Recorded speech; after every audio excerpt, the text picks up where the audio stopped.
Salut! Ne aflăm la Titanic Palace. Sunt 3 rânduri de piscine. Practic sunt 2 hoteluri într-un resort și sunt 3 rânduri de piscine. Și am să vă arăt despre ce vorba. Aici sunt foarte multe piscine până la mare. Și o să continuăm acum. Da? Ok. Deci la rândul 2. Practic traversăm la rândul 2 de piscine. Da? Este în același resort și Titanic Palace și Titanic Beach. Este una și aceea, se poate mânca unii de la alții fără niciun fel de probleme. Așa. Aici este cel de-al doilea rând de piscine. Da?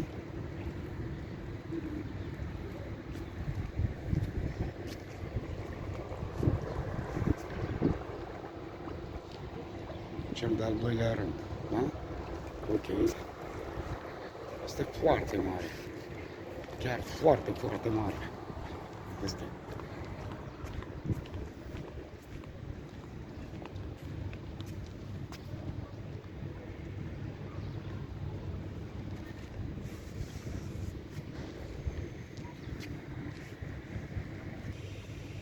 Astea sunt așa numite, cum le denumesc ei, un fel de bungalouri, da? Pe apă. Filmăm așa puțin ca să vadă cum este, da? Sunt cazări și aici, piscine pe loturi, da? Așa. Ca să vedeți așa cam despre ce este vorba. Ok. Se iese direct în piscină. Uitați așa. Da? Este foarte, foarte lung, da? Nu o să stau să filmez, că nu și are rostul chiar atât de mult, da? Pe aici.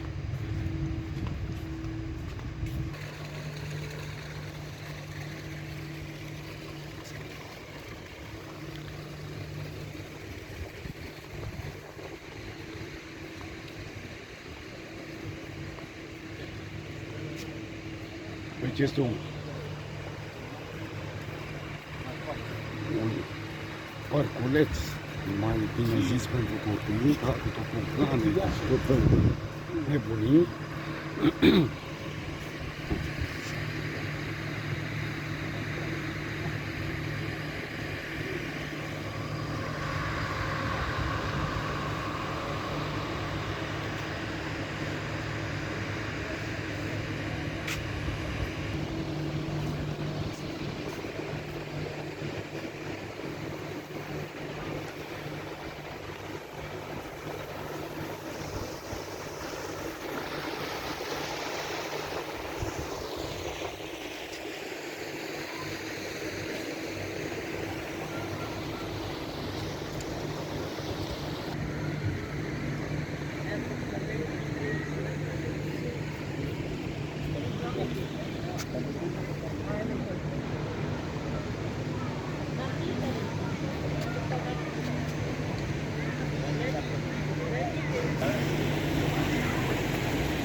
Pentru copii, da? Să filmăm că aterizează cineva, se pare. A fluierat parcă, nu știu.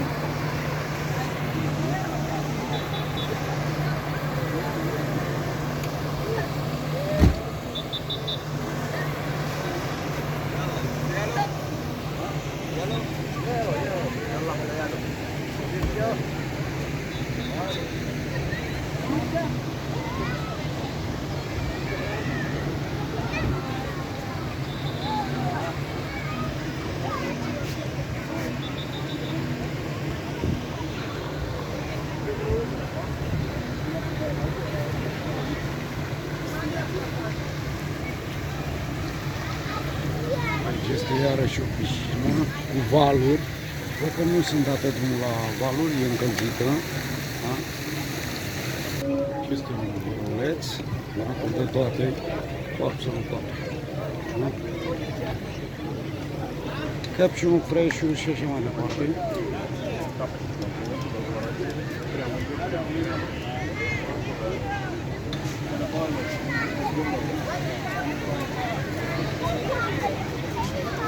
Hey?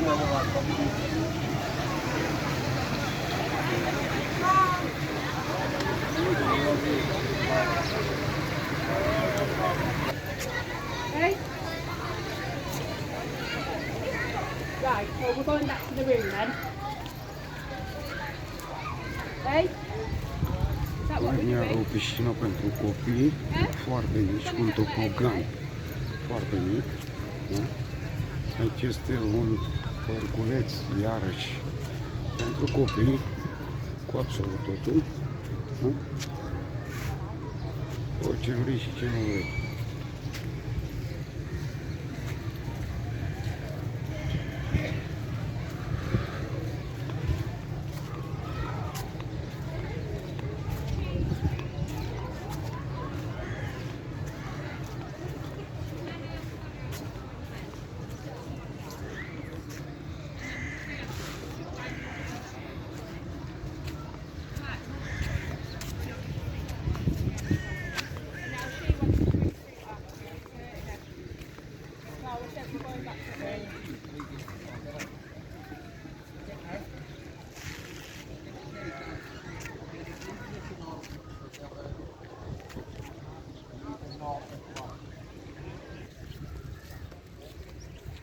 Cam așa arată aici.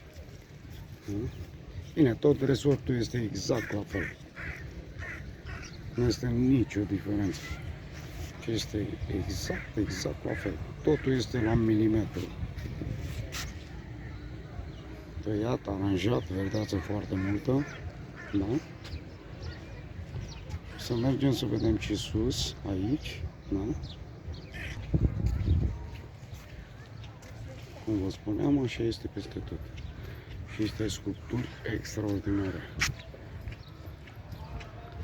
Foarte frumos.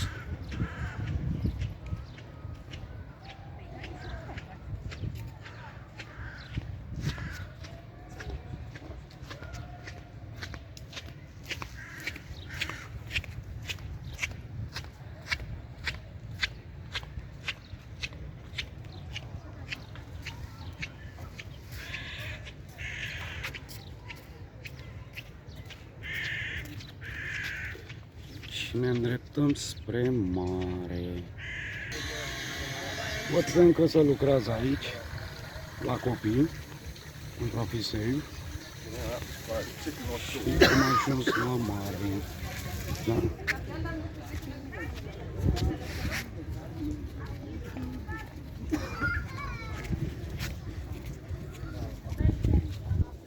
Baldachine. Totul e gratuit. Nu este ca în alte părți cu plată sau ceva de genul. În niciun caz.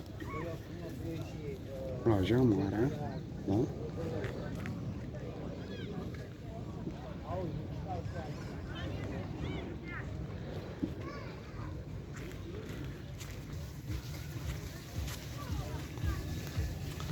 Avem aici cabină, aici avem un băruleț, da?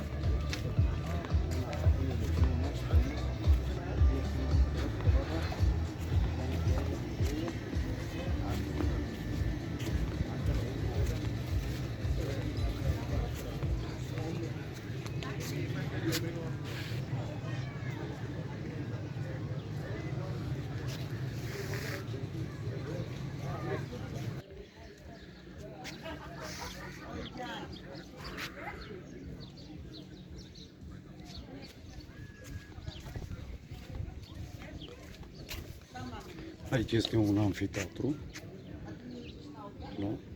Spectacole și alte chestii, da? Plaja de altfel este foarte mare, da?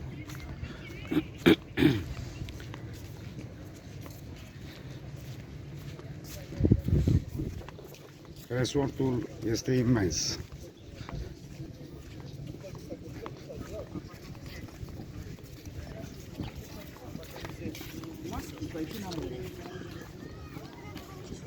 Deci, mai se poate lua masa, iarăși, cei care vor să nu mai ajungă până la restaurantul mare, lunch, prânz, mic dejun, Și așa mai departe.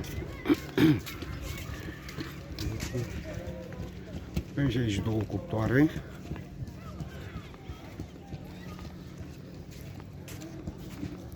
Ideea este că ai întotdeauna ce să mănânci aici.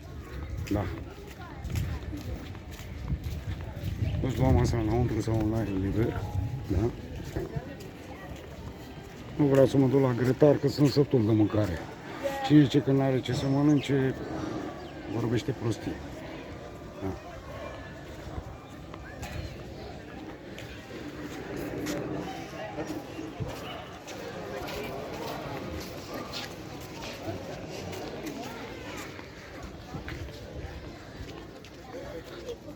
Aici se joacă bocea, da? Încolo, în depărtare, este un fontan, ca să zic așa. Se merge pe el și se poate face snorkeling free, fără niciun ban, gratuit, așa. Și acum intrăm iarăși la piscină. Bine, dar avem de mers. Și o să închid și reluăm, că durează până merg acolo, v-am spus. Este foarte, foarte mare resort. Da. Cabine de duș. Da? Foarte multe. Ok? Bun. Iarăși alte topogane. Da? Sunt foarte multe.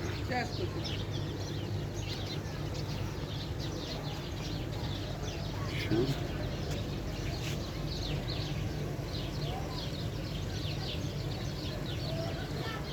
Altul. Sunt prea multe, extrem de multe. Sunt, da.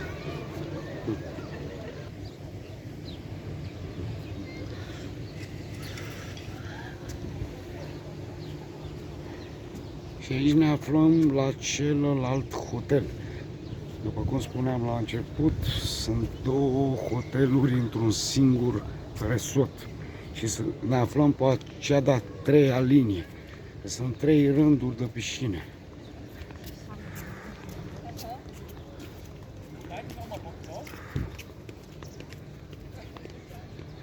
Nu mai merg la topoganul de rafting, că am obosit și eu.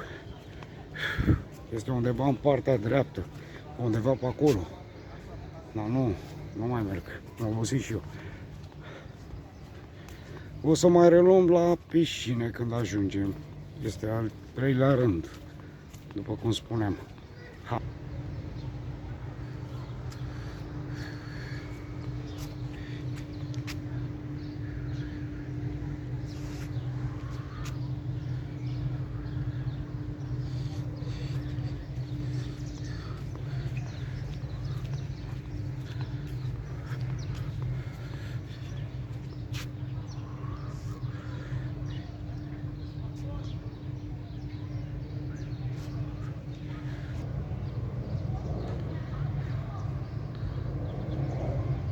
Titanic.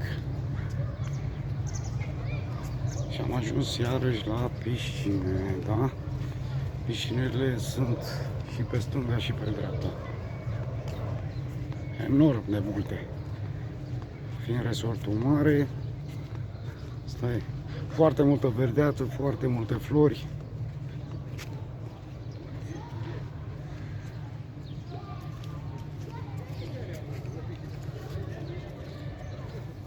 Ceea ce îmi place la acest resort este faptul că nu sunt foarte multe niveluri, sunt doar 2 nivele și e cu totul altceva. Eu unul nu suport ideea de bloc înalt, clădire înaltă.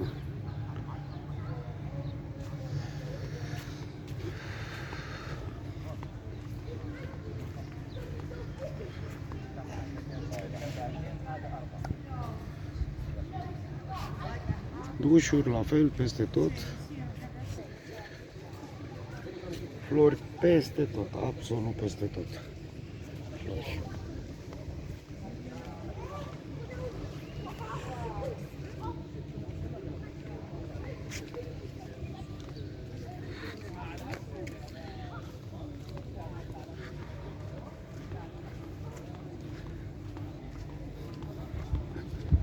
economisim energie și o luăm în stânga, că am obosit.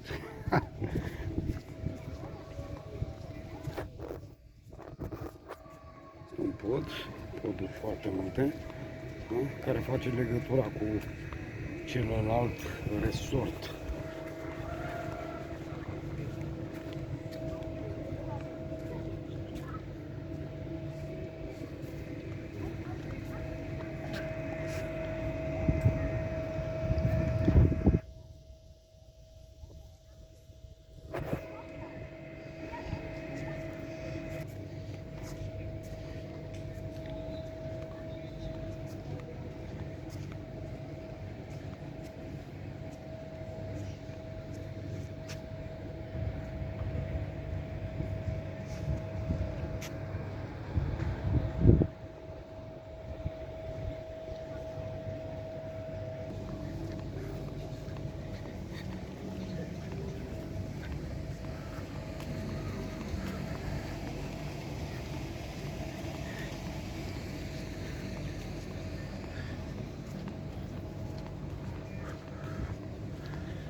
Avantajul este că dacă vii de 2 ori, de 3 ori,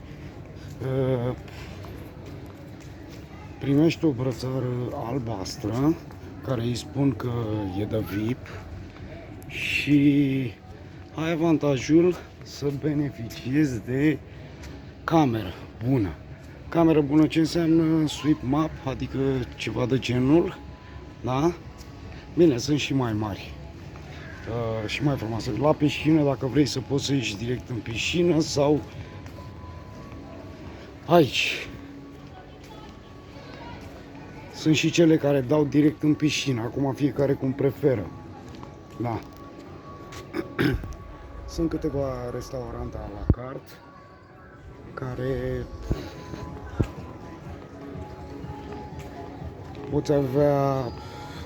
poți face programare odată fără a plăti nimic și poți beneficia cu programare este. Cum ar fi acesta, da? Este acesta de sus, sper că se vede, nu știu. Da? Aici se face legătura cu Titanic Palace. Asta este Titanic Beach. Da.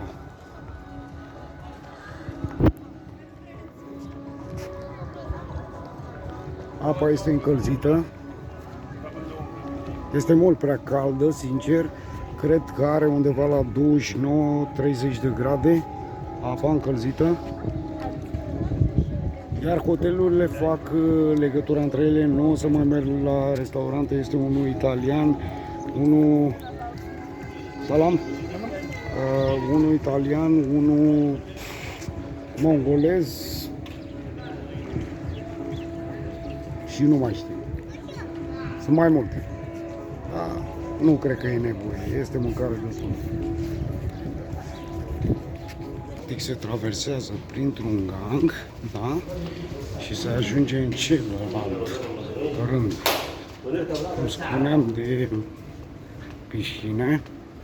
Practic sunt 3 rânduri. Sunt foarte multe. Enorm de multe. Aici este spa și toate celelalte. Așa. Piscinele care duce până la mare în continuu. Da?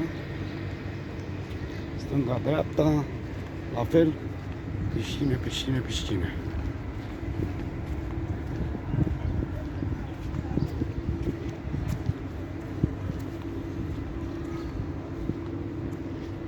Și iarăși alt gang, da? Care duce spre Titanic Palace, da? 2 secunde. Da? Acest gang ne duce direct la Titanic Palace. Da? Se poate mânca, poți merge la Titanic Beach și să mănânci de la ei și invers, viceversa. Înainte a fost aici iarbă, a scos-o și a pus gresie.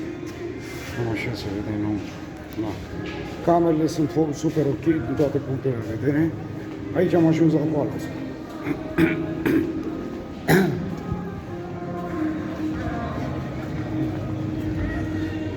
Restaurante în partea aceea, tot ce vrei. Apa încălzită aici.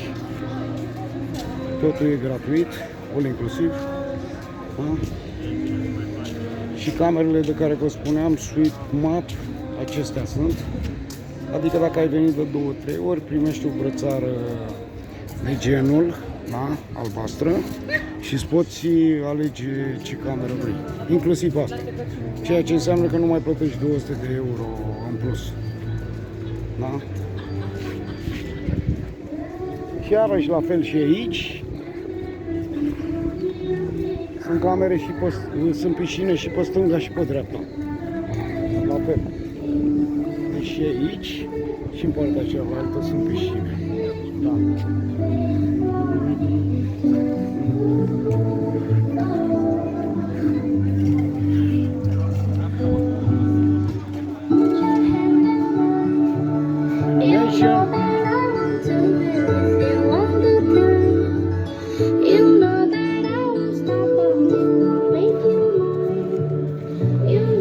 Recepția în partea aceea și cam asta e, că am făcut febră la mână.